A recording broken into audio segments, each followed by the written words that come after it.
Hello, hello, everybody. Welcome back to another episode of Co-Creating Act. We are here today with Brandon Clarke, and we are going to learn a little bit more about him and his journey in the art industry. And we're going to start this off with first question, which is, who is Brandon Clarke? Yeah, great question. Who is Brandon Clarke? Sometimes I often ask myself the same thing. Um, but who's Brandon Clarke? Brandon's basically a person who is right now trying to discover uh, the authentic Brandon. I think for a time in my life, currently I'm in my 30s, and unbeknownst to me, traveling through life. Um, I learned that I didn't have the tools to be authentic. Um, I created uh, enough vows in my life to protect me. However, those protections didn't allow me to reach my full potential. So I ran into a problem when I had goals and I had dreams. Uh, and myself that my false self that I believed about myself wouldn't allow me to push harder, to not give up, to put myself out there. So um, in my mind, Brandon was ambitious. Brandon is courageous. He's creative. He's um, a person that genuinely cares uh, and doesn't mind sharing a gift. Um, and the gift is I think my creativity. It just so happens that the main function uh, travels through the vessel of art. So yeah, Like that. Um, it's interesting that you say you're trying to find your authentic self. yes, I think I could almost say the same about me because for a long time I've been looking for I wouldn't say my purpose, but I've been looking for my true intentions, my truest intention, because uh, there's been moments where I've been focused on partying and expressing this fun and exciting lifestyle, but in me, and the other side, my mind was focused on creating something that could be longer lasting, something real. I felt like that was more of my lonelier side, and I feel now that I'm looking for my authentic self, which I believe is an artist. So it's interesting that you say that you're looking for your authentic self, and your art itself is based on that revealing aspect, which we're gonna get into. What would you say is art to you? To go with that question. I have a love and hate relationship with art. I, I hate it because sometimes it's subjective. Mm-hmm. Um, Sometimes you you don't get it, you can get it. Meanings are different. However, I love it because in the realm of abstract, where I fall into, um, it, it allows my painting to have different more meaning and more purpose. At the same time, it's as to create it, it can get chaotic, it can get violent, it can get um, very overwhelming, and sometimes it's not fun. Mm-hmm. To Yeah. create something is not fun sometimes. However, uh, it makes when I complete a piece or when I create when I when I fully embody what I'm trying to say, because my mind has so many different opinions and I'm trying to figure things out. I'm trying to figure out life. Mm-hmm. And when I can compact it into something that visually says is appealing, visually is acceptable, but reacts all the senses, right? Anything you can. It helps me compartmentalize and bookmark a journey that I'm going on. So I don't remember everything. They say you only remember 10% to 15% of a speech, right? So, you know, like me and many others, visual learners, whatever you want to call it, these are catalogs of visual representations of where I am in my life. At the same time, I like giving a people invitation into where I am because I know everybody else has a story just like mine. Mm-hmm. So art to me is a really good way to get people to either critique something, to say something like stupid, silly, Mm-hmm. how could they, I could. Mm-hmm. However, it's getting a reaction. Yeah. And you know, for an introvert like me, I think that's good. Art has given me a way to get a conversation starter, and kind of breaks down a fourth wall to allow me into somebody's space where their guards may be up previously. So art to me, it can do a lot. It can do a lot. Interesting. So would you say that art is your form of expression specifically, or is that just the attraction to just learning you specifically? So because I've been on this earth for this amount of time, at least I know that I learn in different ways. For example, I'm an architect. Yeah. For example, I am a three-dimensional analytical thinker. If you tell me to draw a square, I'll probably draw a box. And for me, I don't mind riding on different vehicles to get to a point to unlock something in my mind that couldn't unlock before. Architecture unlocks certain things for me. Art unlocks a realm, a theoretical realm, and actually be comfortable and safe and okay to show something that doesn't look at first glance like a complete statement. However, I've written a book in one piece. However, architecture is something that's it deals with grabbing theoretical, and it forces you to bring it into the natural. So art kind of frees me up from the perception and the demand that something has to be livable. Something has to be. You're supposed to interact with the space. With art, you interact with it, but you observe. You're an observer. So I learn. So art basically has given me a tool to kind of visualize, compartmentalize, express, and at the same time, a way to just show people something that they couldn't think of on their own. That's what I appreciate about it. So you mentioned being into architecture. Mm-hmm. So are you originally an architect? Yeah. So the funny thing about labels, right? Yeah. Talk about labels. If you want to profess you or something, and hence the whole idea of identity, right? Mm-hmm. Who am I? I had the convention, or what I was taught is you go to school, mm-hmm. you pick a degree, yeah. and you work towards that, yeah. and then therefore when you get it, you are an architect. Mm-hmm. However, if I rewind the track back, now I can come back and say, well, I am a second generation artist. Mm-hmm. So how I present to you, kind of like with my paintings, the thing I found out is the way I present myself is important. So you've seen a lot of my pieces, they're flipped backwards because it's all about discovering of who you are, and it's within the framework of your life.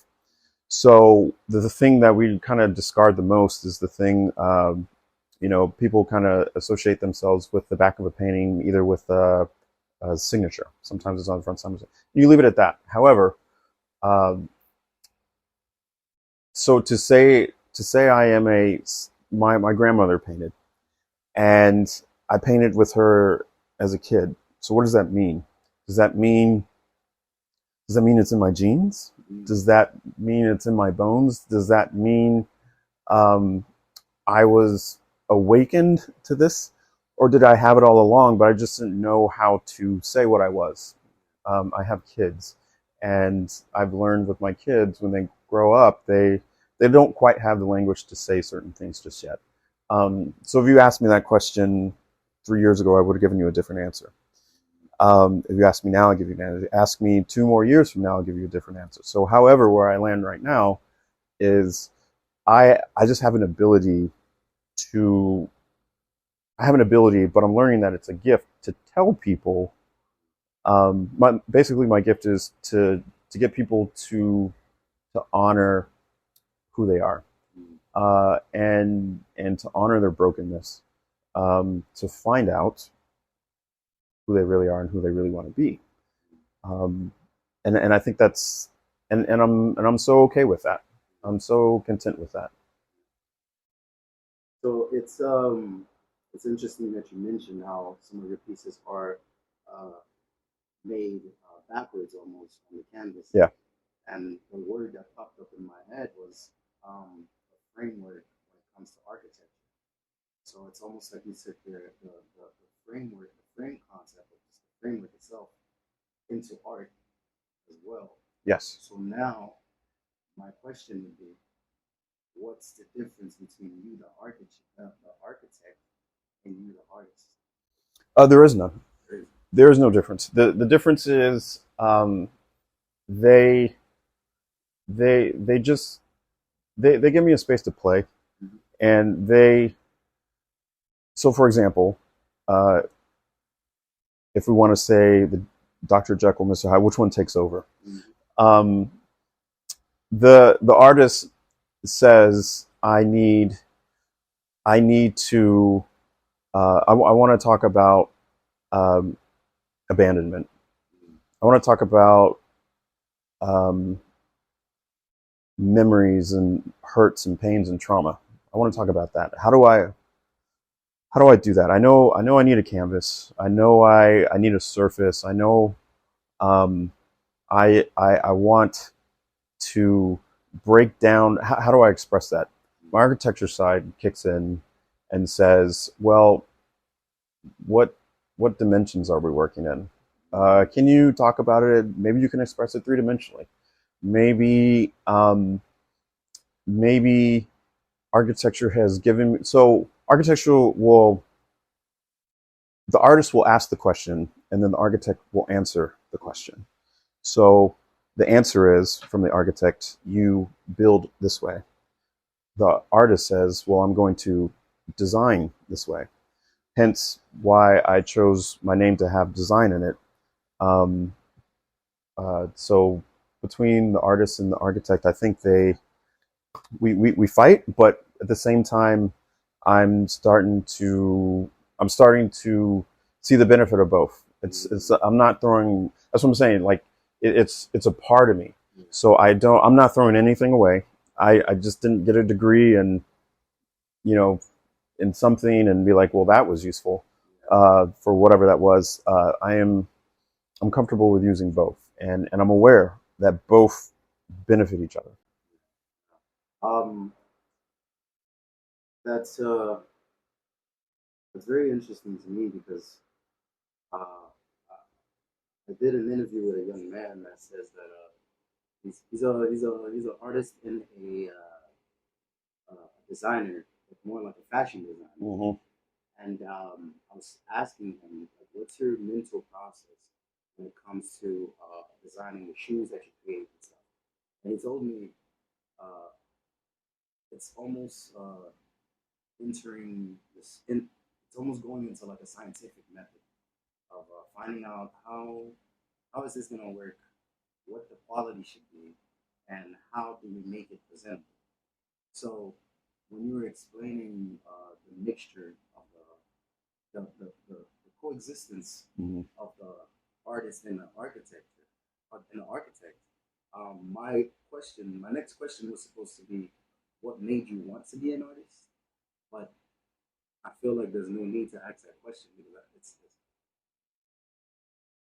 it's like you already were. I was. I just didn't know how Yeah, to. I just didn't know to say it. yeah, yeah. So now it's like you're trying to say it in a more emotion based, Hmm. in a more message based. You know, with architecture, from my understanding, I may be wrong. From my understanding, architecture is art itself, but it's more like a concept. It's more just an idea. Uh, this would look good this way, that way, that way. Um, I don't know if there is a message in it. I know it's a creative process itself, but I don't know what the message is. But that's just me not knowing. Yeah. But when it comes to the art side, like I can just look at your art and see what you're trying to say already. So I think you were familiar with expressing yourself through creation, Hmm. but now you're able to present yourself through the art. Yes. Yeah. That's amazing. So to go into my next question, what keeps you going? What keeps you creating? What keeps me creating is because I haven't found myself. I have not. Uh, I have found out the roots just keep on getting deeper and deeper. And what I mean by that, it's not the fact of let me talk about the things that went wrong with my life, or sometimes let me talk about the things that went good in my life. It's the fact that I'm learning how to live with myself. I'm constantly learning how to live with myself. I'm learning how I numb myself. I'm learning how when I feel a certain way, I don't want to deal with reality. If I don't want to deal with reality, therefore I'm not present. If I'm not present, I can't function. I can't be who I'm meant to be. So um, there's this thing of so it's kind of like I have to backtrack and um, what why do I do the things I do? Why are the things my wife says get on her nerves? Why are the things my kids say certain things about me that they need from me but I can't provide? So if since I love and I want to be loved, uh, it's not up to somebody else's responsibility to change. So therefore, it's my responsibility to change.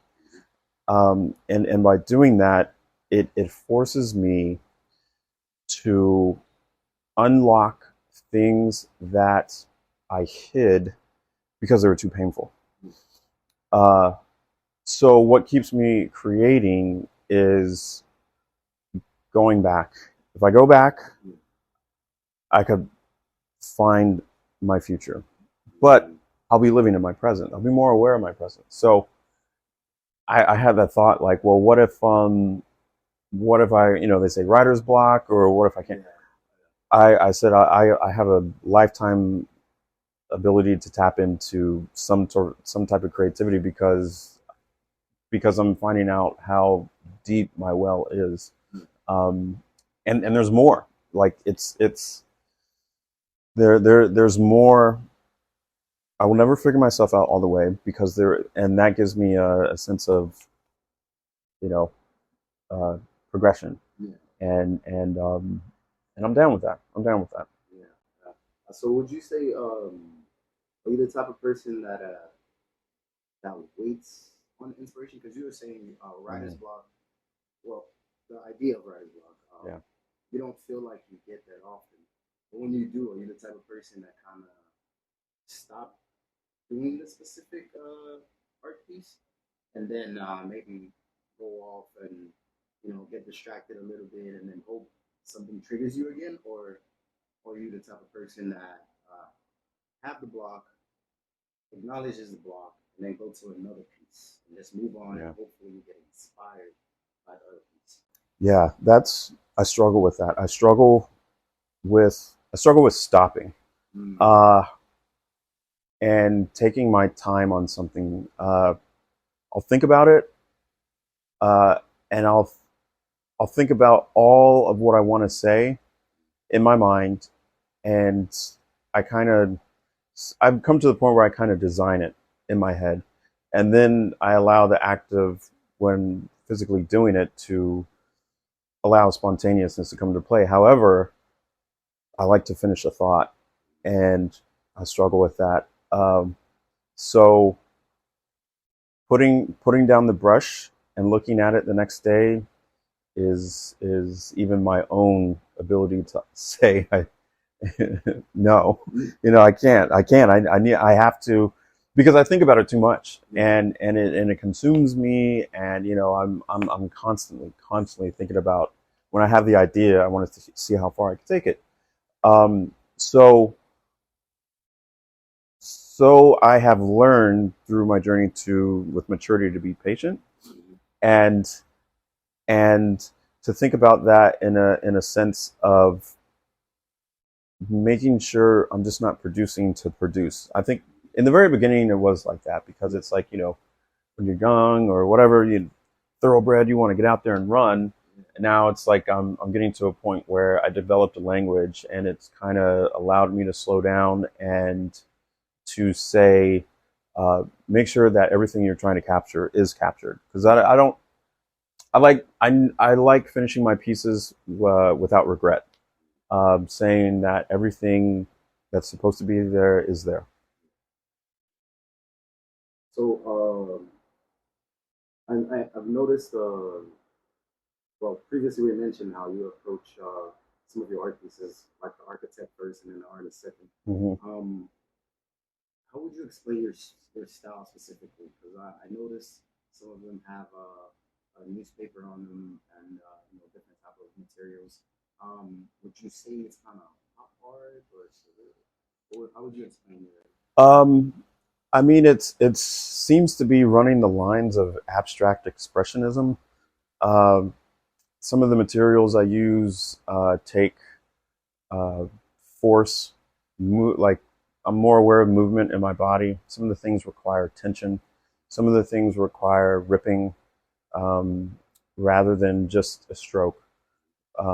So there's an elegance to it. However, there needs to be a performance out of my body to for myself personally to be a part of the piece.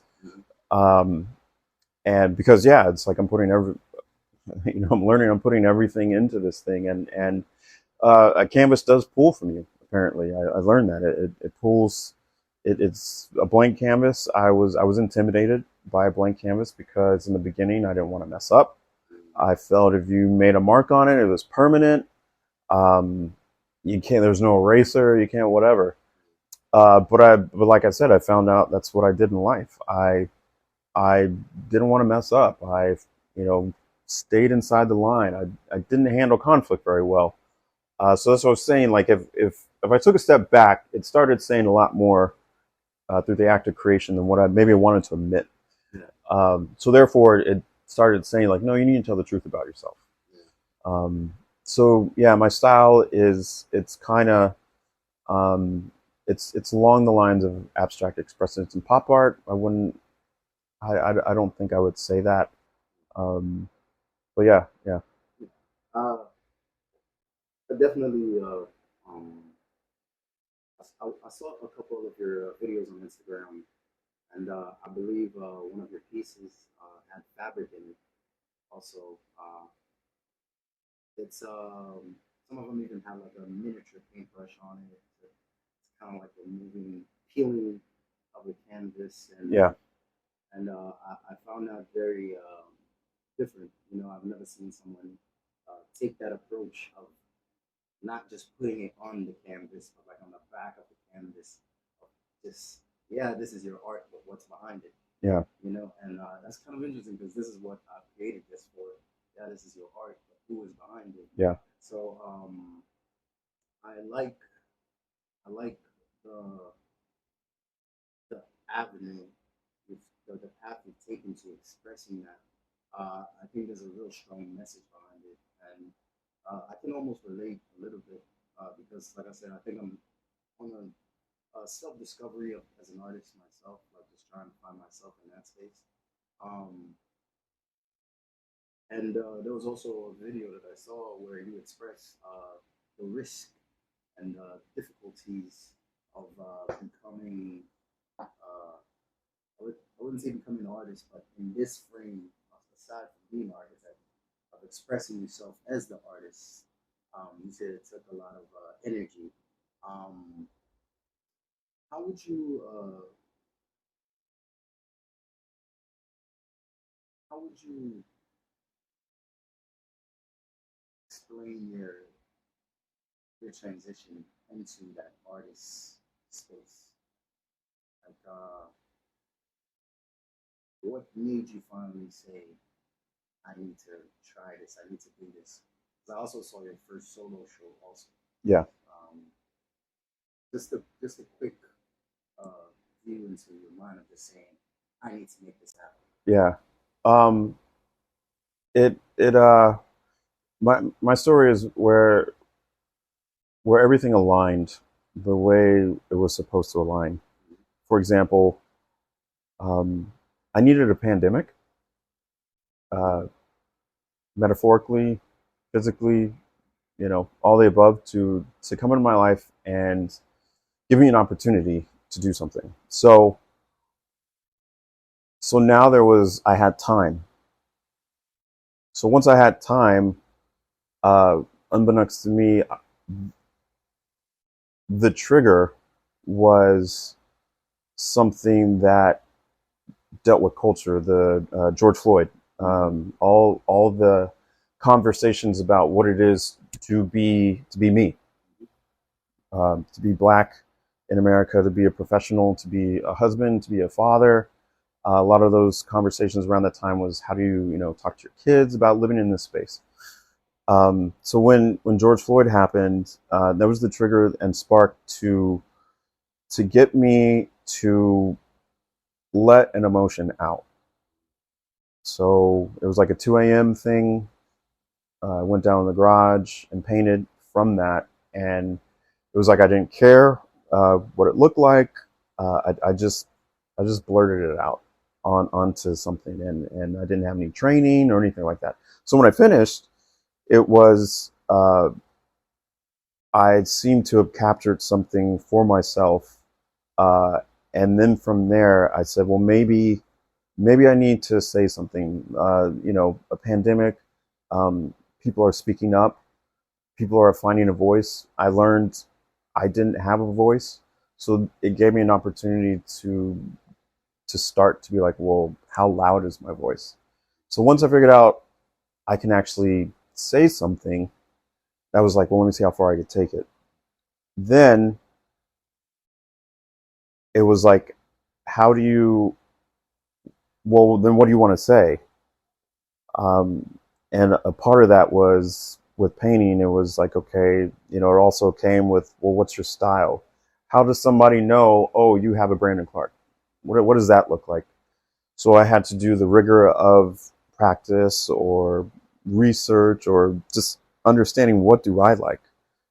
And then can I produce what I like?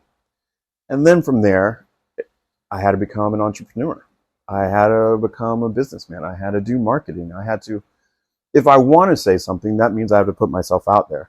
That means I have to save up. I have to spend money. I have to be vulnerable. I have to be able to take rejection. I have to be able to handle success. And luckily enough, it was passion that drove me. So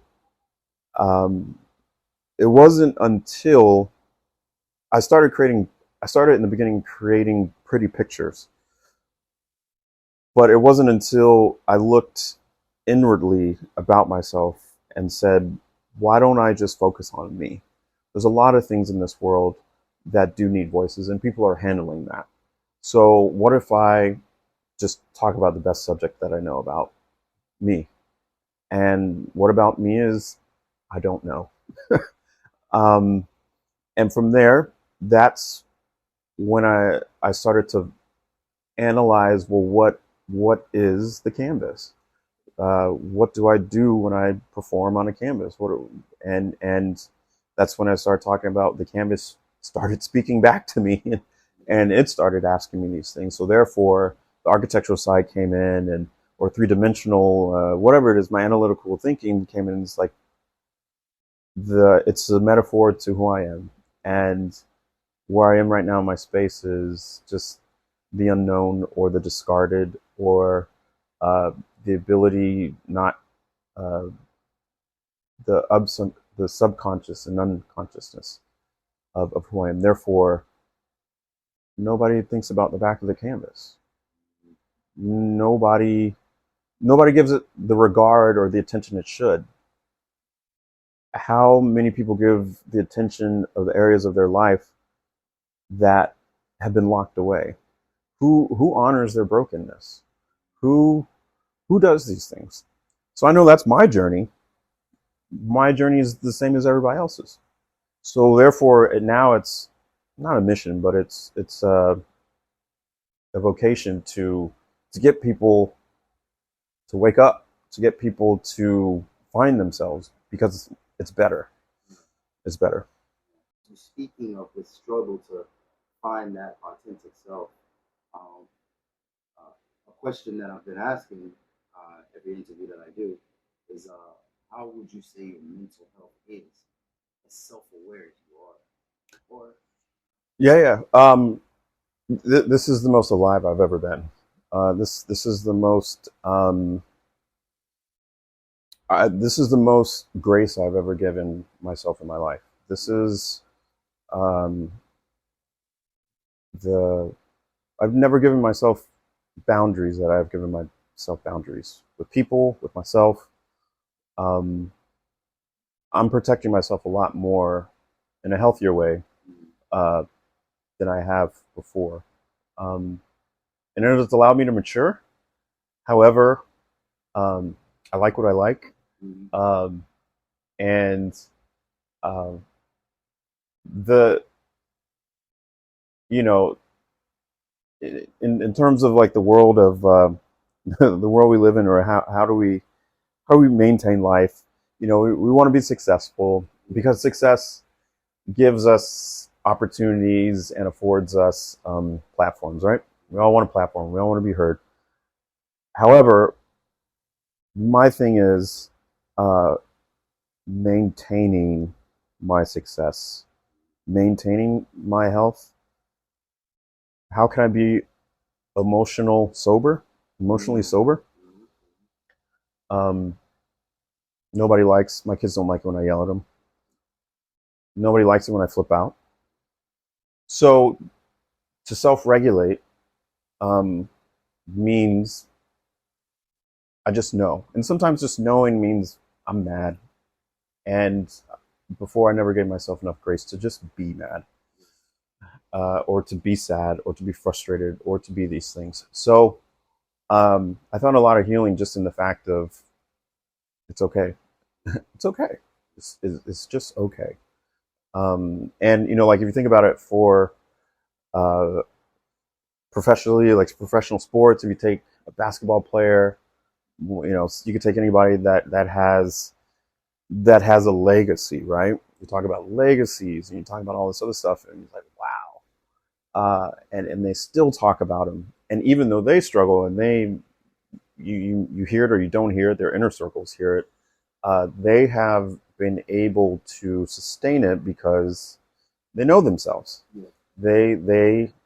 They know, because there's more opportunity to them, and to fall or to lose it, they have given themselves enough boundaries, enough protection, enough whatever that is to sustain it. So my thing is, it's like whether or not I'm how I define success, I just want to be able to maintain it, um, and I think because of that, my dreams will come true, whatever that is, and they're always changing. So being okay with that too. Self-acceptance. Yes. Self-acceptance. I'm gonna go into the next question. Yeah. This,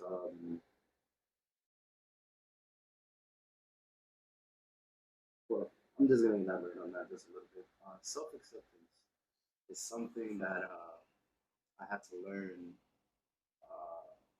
about 3 years ago, I had to learn self acceptance because it puts you in a mindset where you almost feel like you're a burden to yourself.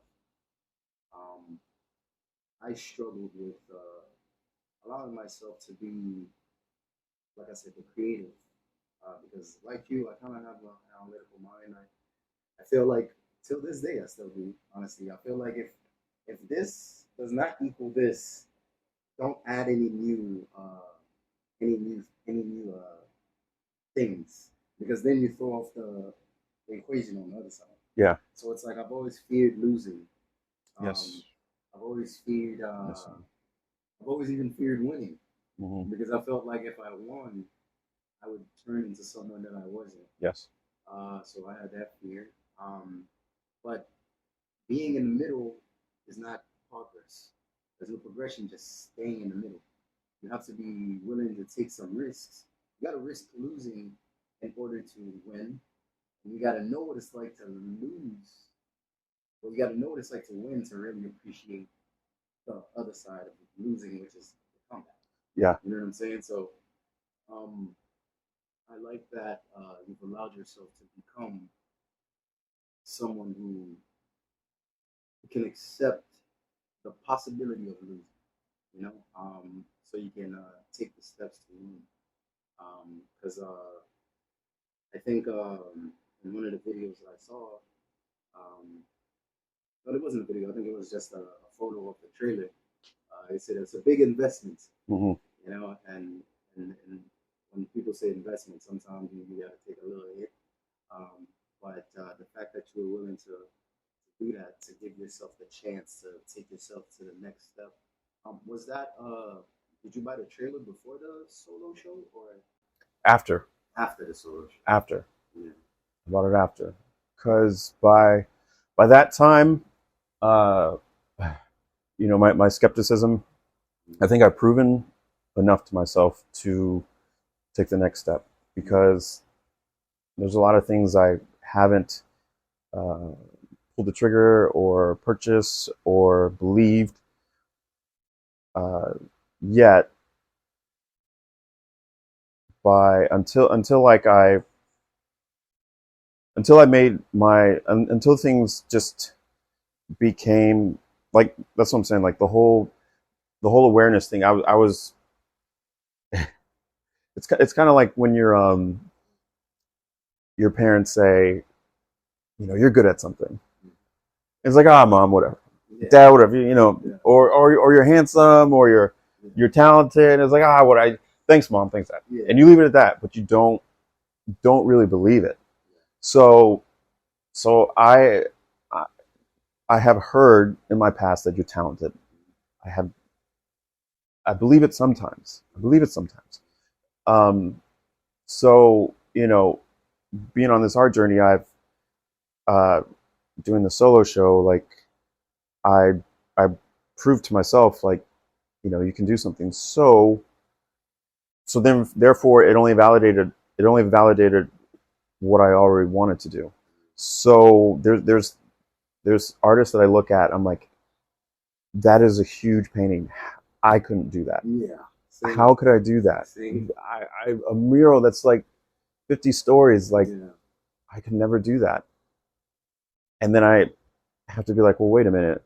I did this, but I did this. I don't know yet, but I know I can ask. I know I can research. And it's like, I have proven to myself more to dream a little bit bigger, to, well, not dream bigger. I have big dreams, but I've given myself, it's giving myself enough permission to believe that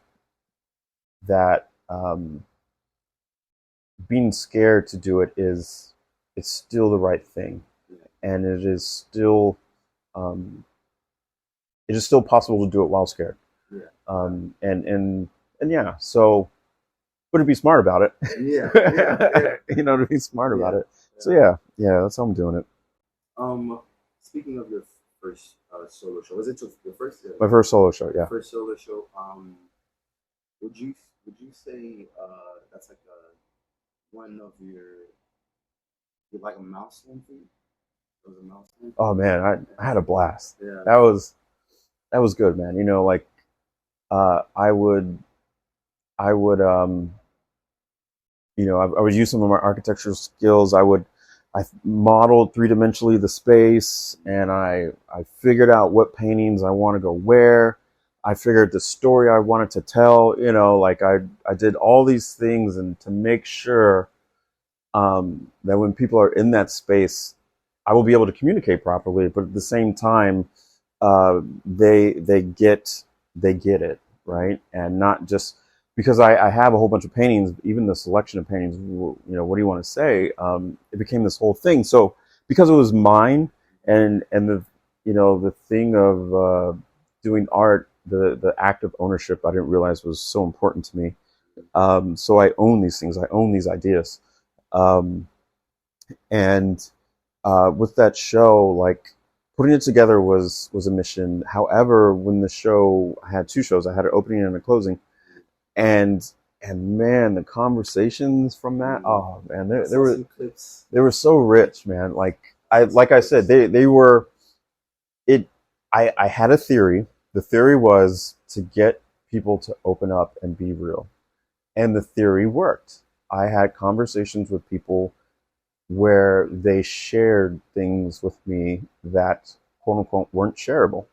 I had people cry. I had people, um, you know, tell me things of what art brought out of them. So that was my goal, and it was like, oh my gosh, I did that. And it's working for me, and it is working for other people. So I'm like, this is working. So it was a huge milestone, huge milestone. So it's getting harder for me to say I can't do it. It's getting a lot harder for me. I try, but it's getting harder for it to say that. And I saw there was definitely a lot of support in the room, including your wife. Your wife was there. Yeah. The little red pin, I think I think that means sold. So from what I can tell, she's been a very big support system. Yeah. Big support in your journey. I think you even mentioned your kids also being a support. You know, just them knowing that you had to step away for a minute, Yeah. just to paint and stuff. So a lot of people don't have that much support. Most up and coming artists don't really have that much support. Um, Usually you're just kind of like doing it alone, and you hope some friends pop up. Yeah. You know, some people here and there. Um, Also, when it comes to the art industry, um, an amateur, not to say burning out is see, most amateurs struggle just to get the opportunity to have. Yeah. So I think that's amazing that you're able to make that happen yourself, or with the people that were around you also supporting your life and your friends. Um, how would you say like not only your family and friends support you, but the art industry itself? Were there anybody that came out that you felt was like, wow, like that's a figure. You know, I appreciate that they're willing to look at what I have to offer. Yeah. There was because I put myself out there. Then there was a lot happened afterward. A lot of people wanted to talk to me, or somebody said, "Oh, this person needs to come and see this." So I had private showings with a couple people that have the power to make decisions, and and so it was cool because I got a good range of it. I got the people who this is their profession, and they are able to critique and understand and analyze and understand the sphere of the art world and say where you're, if they were to project you to be, where would you be in that realm? Yeah. And then I also had my friends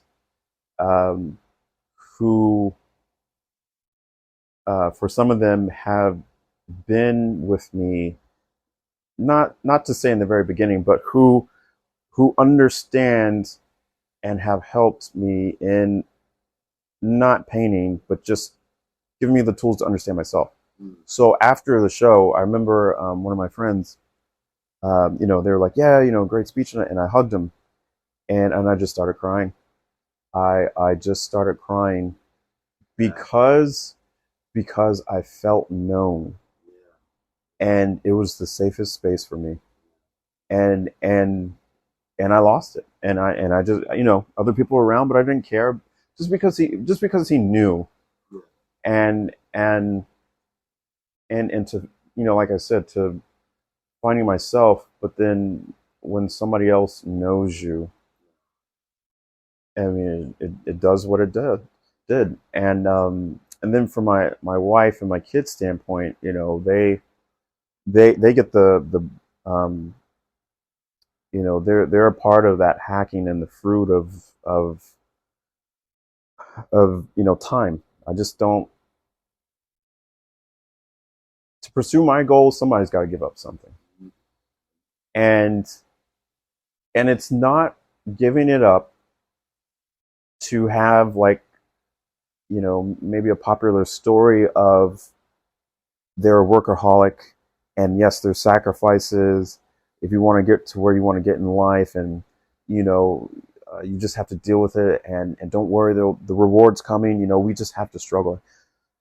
My level of centering is, I have a dream, but I have to put it down to still be a husband, and I have a dream, and I still have to be a father, and and and they're not going to get less of me, and that's the hard part. That's the balance, and so therefore it makes me patient. Like I said, I struggle. I want to Yeah. finish a Yeah. painting, Yeah. and I want to go, Mhm. and and I have seen and have been warned, you know, go too fast, and you won't be able to sustain what you Mhm. create. So I have enough around me to, you know, slow me down, but my passion propels me. So yeah, man, it's all a dance. It's all a dance. But I'm here. Yeah. I'm here. That's great to hear. That's great that you're able to understand that. Like I said, your self awareness is insane. I'm not gonna lie. Yeah, yeah, It's amazing. So it's like the fact that you're able to see things from so many different perspectives and try to find a good balance in between while still holding back your crazy hunger yeah, for trying to paint or create a million things in one day. yeah. You know, that's amazing. So just to get an idea of where uh, your mind is taking you. This, you know, we think ahead a lot here. Mhm. Say in 5 years, say five. Yeah. Where do you see it? Oh man, I see myself in museums.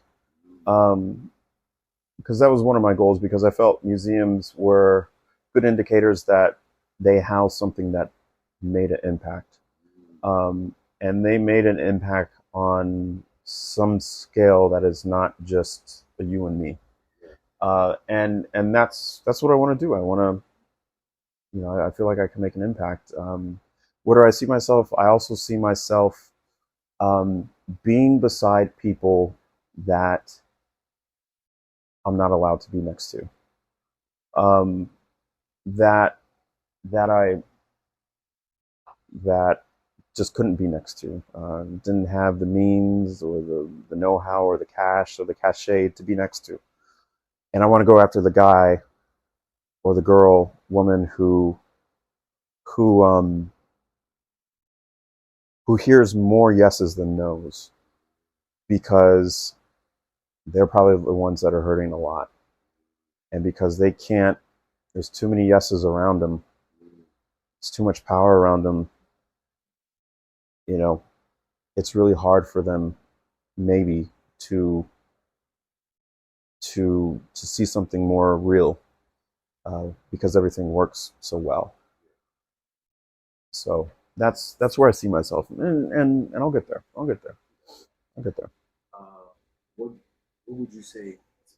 Yeah. What would you say you have to do to get What do I have to do? Oh man, like I said, there? the best thing I can do is focus on me. Yeah. That is if I start going someplace else, it'll happen. But like I said before, it won't sustain itself. Therefore, I could conform to whatever is popular, whatever is, wouldn't challenge who I am. So I don't think the false me will work very well. It'll get me to a certain point, but the real me will probably get me a lot further. So to get there is to look at myself. Also, I mean, that's kind of a cliche, but also to get practical. I learned seasons. I learned there's an up and down season art. I learned that timing. I learned that who talks to who. I learned to start locally. I learned to I have a book. I have a list of contacts. I have galleries that I want to contact. I said, well, how do I do that? Well, I formed a portfolio. I formed a statement. And then how do I shoot myself out? I have studied people. I have, slide into DMs of other people because I just know people may not notice you like that, and it is what it is. But so practically, I'm targeting you. Practically, I am targeting a space, and and I do it, and I know seasons now. So I'm being practical about it too. It's not just theoretical anymore. I think that's amazing. Um, I like when someone has a patient yet hungry approach to things, because that's what I'm getting from you. Like, you want it very bad. Yeah. But you understand there needs to be a certain balance and understanding. But in the background, you're still pinpointing the strategic moves that you need to make. I'm coming after you. I'm going to get you. I need to get that. I need to make that happen. And I think that's amazing, man. I think you're going to accomplish everything that you dream of.